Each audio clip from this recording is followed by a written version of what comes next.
Oraingo jardueran, pangrama bat idatziko dugu, idazluma eta intxaurtindua erabiliz.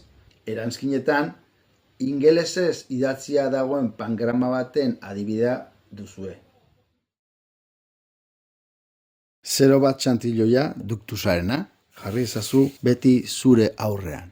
5 txantiloia gidalerroa 3 milimetrotako lumarentzakoa, gainean jarri ezazu paper gardena eta lotu klipekin. Intxaur tindua 3 milimetrotako luma.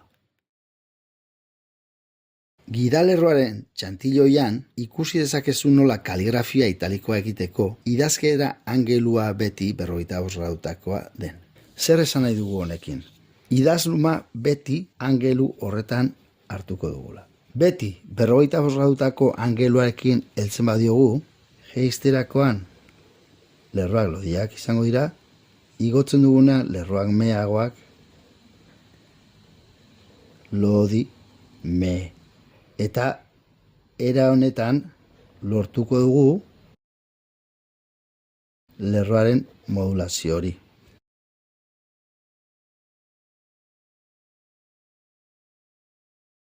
Hemen dugu ingelesez dagoen pangramaren nik egindako lehenengo saiakera. Zer ikusi dezakegu? Nola horri honen formaturako lortu dudan konposaketa ez den oso egokia. Nola hobetu dezakegu? Lehenengo lerro honetan espazioak ongi daude, baina bigarren lerro honetako testua hau zentratuago egingo dut. Eta D hitza 3. lerrora eramanez gero, honen testua ere zentratuago geratuko da. Beraz, markatu 3 lerroak, hemendik hona, hurrengo bat utziko dut libre, hemen bigarrena joango da, 2 utziko dut libre, eta 3. lerroa beste honetan joango da. Non hasiko gera idazten? Hemendik hona neurtzen du lehenengo lerroak, zentroa gutxi gora bera hor dago, eta hori izango da gure referentzia.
Baina utzi dezagun oraingoz idazluma, ze zuentzako erronka bat dugu.